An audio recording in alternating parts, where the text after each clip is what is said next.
Saya jujur kawan-kawan ya, lebih muak kepada para peruqyah ketimbang para dukun. Kadang dukun itu menyebarkan pemahaman, satu karena dia sebatas karena budaya, dua karena dia tidak memahami, kurang memahami ilmu agama. Kenapa saya lebih marah sama peruqyah halu ketimbang dukun? Kadang dukun hanya karena terjebak karena minimnya keilmuan yang mereka pahami, minimnya ilmu agama, sehingga menganggap ini adalah ini gitu. Kejadian ini adalah ini. Tapi kalau sudah peruqyah halu, ahli hikmat, mereka betul memelintir dalil. Mereka tendensi bagaimana cara mereka dapat duit, dapat keuntungan dengan menjelaskan ayat ini. Persoalannya di situ.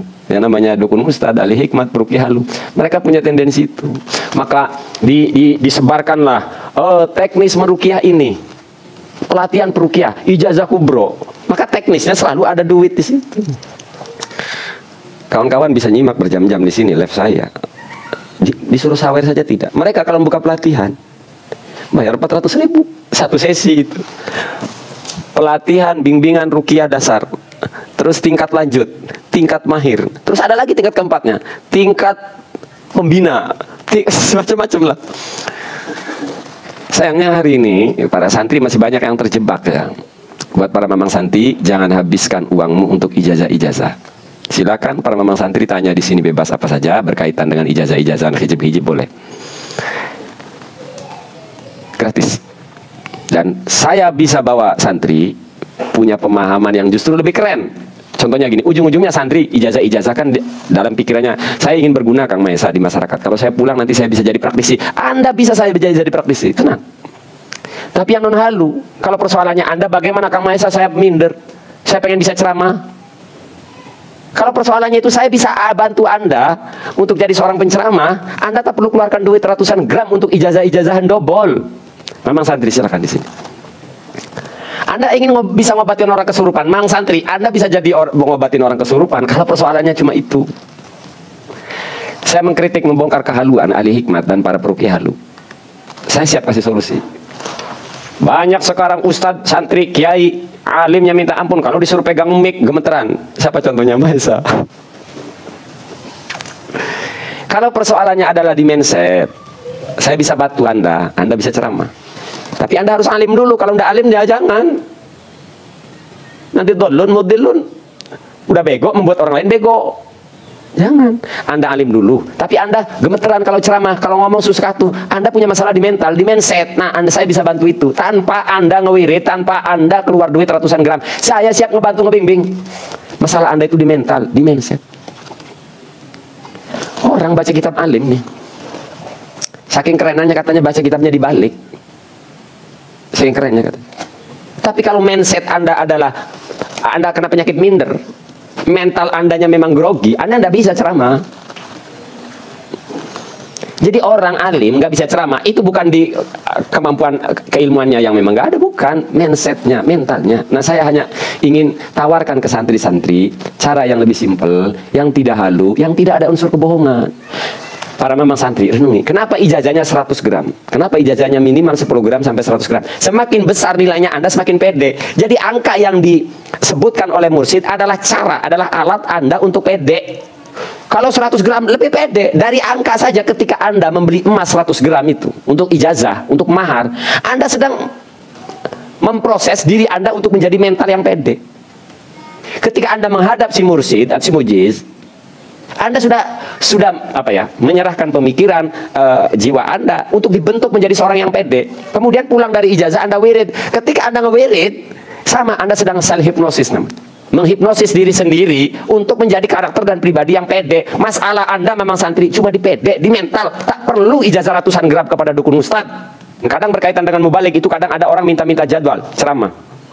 Tergantung jaringan. Tapi kalau masalah Anda adalah di mental, masalah Anda di mental bang santri. Saya cuma ingin mendengar kau baca Fathul Mu'in 10 bait di depan saya. Saya cuma minta syarat Anda baca Fathul Qorid setengah halaman. Anda lolos, saya bimbing Anda. Saya kasih makan Anda di sini, biar Anda pede.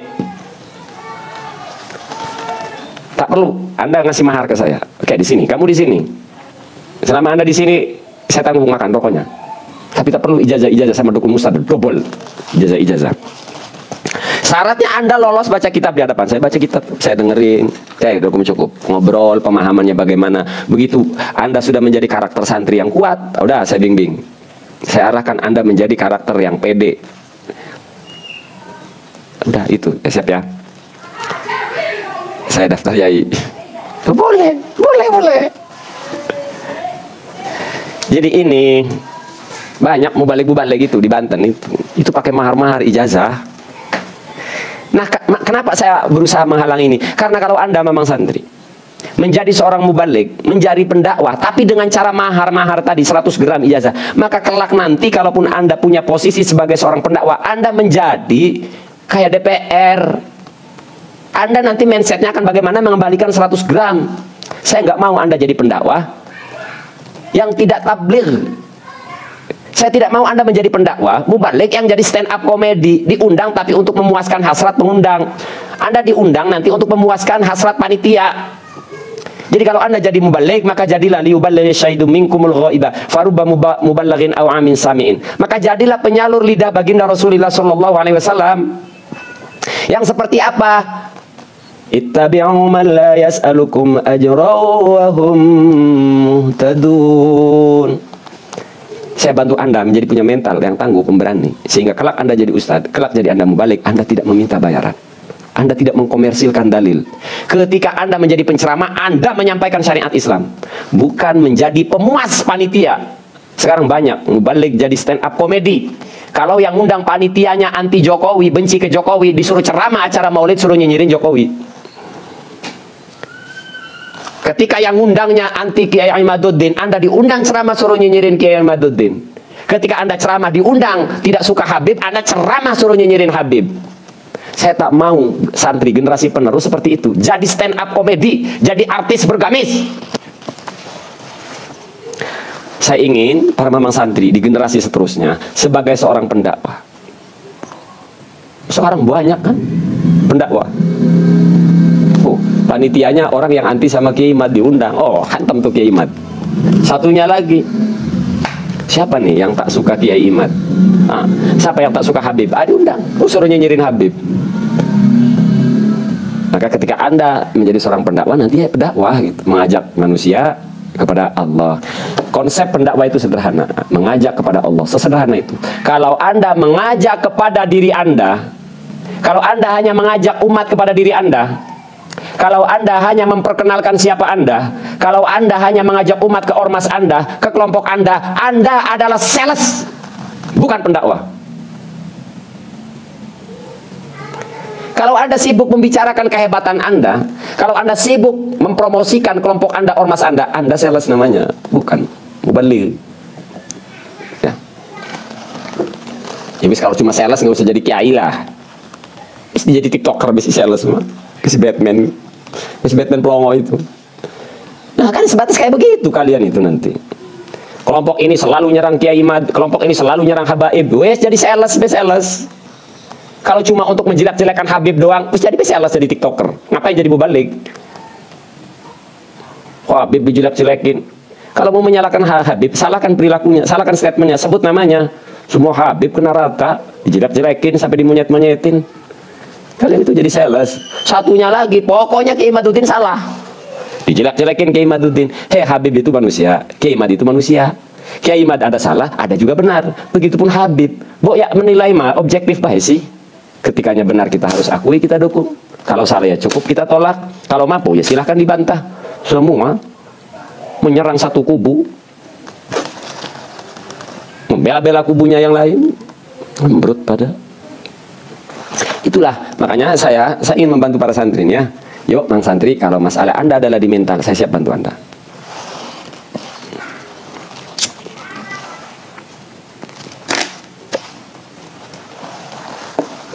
Jadilah pendakwah yang memperkenalkan Allah dan memperkenalkan baginda Rasulullah. Bawa umat ke Rasul. Jangan ke diri Anda, jangan ke ormas Anda, jangan cuma memperkenalkan kiai Anda dan Habib Anda. Bawa mereka untuk mencintai Rasulullah, untuk mencintai Allah. Nah itu ya. Nah silakan barangkali ada tanya jawab tentang janji Jun, tentang ijazah-ijazahan, hijib-hijib. Itu prolog aja dari saya.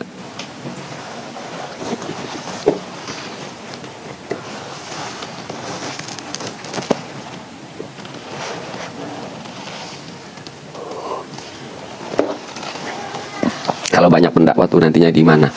Atau ya lebih bagus gitu. Kalau banyak pendakwa, nanti tarif pendakwa kan nggak kencang-kencang. Sama kayak produk handphone. Kalau jumlah handphone dulu sedikit mahalnya minta ampun. Dulu motor bisa 100 gram. Banyaknya motor sekarang 20 juta. Berarti kan kalau di kurs emas cuma 20 gram. Dulu orang beli motor itu sampai 100 gram. Maaf, sampai 300 gram. Jadi kalau hari ini banyak santri yang pandai ngomong jadi mubalik, itu maunya saya. Biar orang mau pasang tarifnya gengsi. Misal orang Serang ada mubalik terkenal keren. Nah, nanti kalau undang dari Jawa Barat kan juga, di sana juga ada mubalik keren. Nggak apa-apa, banyak pendakwa di setiap desa, ada satu pendakwa. Yang penting jangan dakwanya ngajaknya ke dirinya. Sekarang kan banyak orang pendakwa itu cuma memperkenalkan dirinya. Buyut gua turunan hebat. Kalau mah turunan gua, buyut gua begini, sibuk memperkenalkan buyut-buyutnya melulu. Ajak umat memperkenalkan Allah. Mubalik, kalian itu bicaralah Allah, tentang Allah. Kalau jadi mubalik, bicara Nabi. Jangan di acara maulid kau bicara Jokowi. Jangan di acara Isra Mi'raj kau bicara Prabowo. Jangan di acara khutbah kau bicara partai. Kalau khutbah, maka usikum wa nafsi bitaqwallah. Mainkan di situ, wasiat bitaqwallah. Jangan khutbah kau bicara ormas. Jangan kau khutbah berbicara Prabowo, bicara Jokowi, bicara Soeharto, bicara Soekarno. Saya ngomelin Jokowi di TikTok. Saya ngomelin oknum polisi di TikTok. Jangan di acara khutbah Jum'ah. Saya ngomelin pejabat di TikTok, bukan di panggung saat maulid. Ini acara maulid bicaranya politik. Saya tukang kritik, tapi saya tak akan berbicara kritik ketika di acara maulid. Yang benar apa sih? Kalau kalian ingin kritik, buka TikTok. Kalau di maulid bicarakan tentang kemuliaan nabimu. Maka saya katakan, saya paling enak kalau di acara maulid berbicara nasab. Kelompoknya Kiai Imaduddin menjelekkan Habaib, kelompoknya Habaib menjelekkan Kiai Imaduddin. Kalau itu ditaruh di acara maulid, acara bullshit itu. Kelompok Kiai Imaduddin ketika acara maulid ngejelekin Habib. Kelompok Habib ketika acara maulid ngejelekin Kiai Imaduddin. Ini sudah gelan kabeh. Mau ke Habib, mau ke Kiai Imaduddin, tolong jaga kesakralan acara maulid. Ya, tenangkan umat. Justru saat acara maulid Isra, tenangkan umat. Pihak Habib.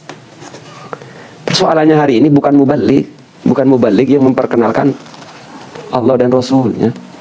Karena ketika mereka jadi mubalik, ya caranya tadi mulai dari awal udah caranya salah santri ini. Ijazah 100 gram, 50 gram, 10 gram. Akhirnya ketika mereka jadi mubalik, mereka sibuk memmarketing kelompoknya sendiri, memmarketingin dirinya sendiri. Itu ya. Tolonglah buat para pengkritik, kalau mengkritik buat buat konten di YouTube, jangan ditaruh di acara maulid.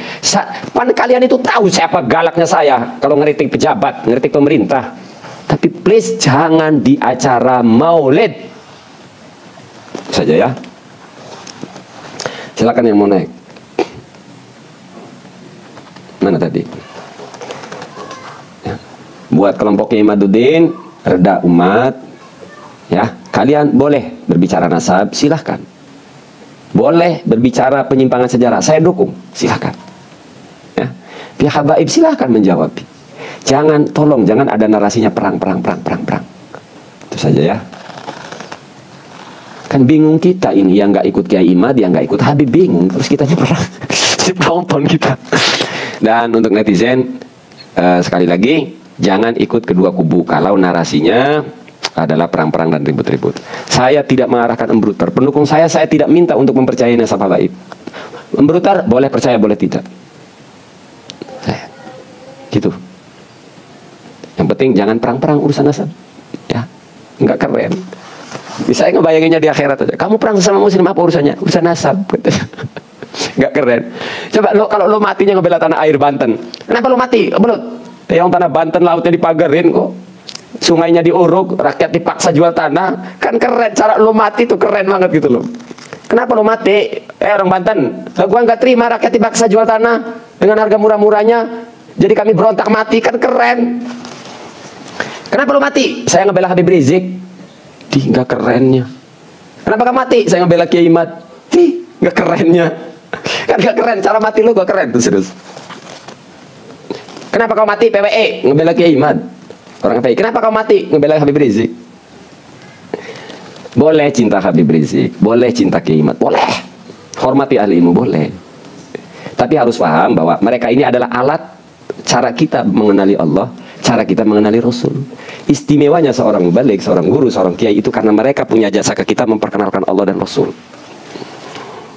Itu jasa guru itu. Masa apa jasa gurumu di dalam hidupmu? Jasa guru saya yang tidak bisa saya balas adalah mereka memperkenalkan Allah kepada saya. Mereka memperkenalkan baginda Rasulullah SAW kepada saya. Maka saya tak mungkin berperang dengan umat Rasulullah kan? Kan gak mungkin.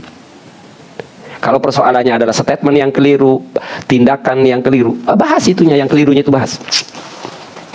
Silahkan. Maka ukurannya adalah Rasul. Standar kebenaran umat Islam itu Rasul. Maka siapapun yang keluar dari zona standar ini, maka kita harus katakan salah. Siapapun, mau Habib, mau Turi Wali Songo, standar kebenaran adalah Al-Quran dan hadis. Siapa yang keluar dari zona ini, saya harus katakan, oh ini sudah keluar. Gitu ya. Jadi balik lagi ke tema, buat para mamang santri, kalau masalah Anda di mental, saya siap bantu Anda menjadi orang yang punya mental pemberani, pede dalam berbicara, jadi seorang pendakwah siap. Tak perlu ijazah ratusan gram, tak perlu. Bisa duitnya dipakai untuk bangun majelis mending. Coba 100 gram kan cukup buat bangun majelis. Ya, buat mamang santri tak perlu ngejar-ngejar ijazah, tak perlu. Tentang bahwa harusnya ijazah itu marketing mereka. Sekarang renungkan, Anda mau membaca sholawat, kalau tujuannya Nabi, kalau tujuannya adalah Anda mengekspresikan kecintaan Nabi, masa butuh ijazah ke orang? Lah orang itu siapa? Tolong renungkan memang santri. Anda ingin bersolawat kepada Nabi, kalau tujuannya itu, ngapain butuh ijazah? Butuh diloloskan oleh seseorang, maka bersolawat terus. Kalau tujuannya Anda adalah zikir kepada Allah, cuma zikir. Saya pengen zikir Allah, belajar, latihan. Semoga nanti kelak saat saya mati, saya membawa la ilaha illallah. La ilaha illallah nempel di hati saya, di lisan saya. Wis mau sekarang diterima, mau enggak, saya pengen zikir aja la ilaha illallah. Perlu tak ijazah? Tak perlu. Kau baca itu la ilaha illallah. Berapa? 165. Baca 165. Kebanyakan saya baca 10 setiap sholat. Sholawat 10, la ilaha illallah 10. Apa kau tujuannya? Mengekspresikan kecintaan kepada Rasul. Dan semoga ini terbiasa sampai saya wafat. Wis gak usah muluk-muluk. Lo dikir pengen musul lah, pengen jadi wali lah, yang ada lo halu jadi gila lo. Tak perlu terobsesi tinggi-tinggi itu. Apa tujuanmu dikir? Ya dikir itu mengingat Allah. La ilaha illallah adalah sebuah redaksi, sebuah matan terbaik untuk mengingat Allah. Itulah yang dimaksud afdholul dzikri la ilaha illallah. Walau sejatinya zikir cukup di hati, yang disebut mengingat Allah. Tapi redaksi dengan matan, dengan teks, dengan kalimat la ilaha illallah, ini adalah redaksi teks terbaik mengingat Allah. Begitupun membaca sholawat, tak perlu kau ijazah. Marketing itu, soal marketing. Jadi ya silakan ya yang baca sholawat. La ilaha illallah adalah sebuah teks, sebuah kalimat, sebuah ungkapan terbaik untuk mengingat Allah. Anda bisa saja mengingat Allah tanpa lisan. Di hati dia Allah. Itu zikir Allah. Maka yang disabdakan Nabi, afdholul dzikri la ilaha illallah. Belajarkan dulu sampai lisan dulu. Latihan. Wis niat latihan gitu lah. Kalau Anda belum bisa mengingat Allah sepenuhnya, sebenar-benarnya mengingat Allah, wis nawait latihan wis lah. Ribet kali sih. Latihan. La ilaha illallah, la ilaha illallah, la ilaha illallah, la ilaha illallah, la ilaha illallah. Begitupun membaca sholawat. Anda ingin mengekspresikan kecintaan terhadap Nabi dengan membaca sholawat, kok butuh izin orang lah? Orangnya itu siapa? Ya, memang santri ya.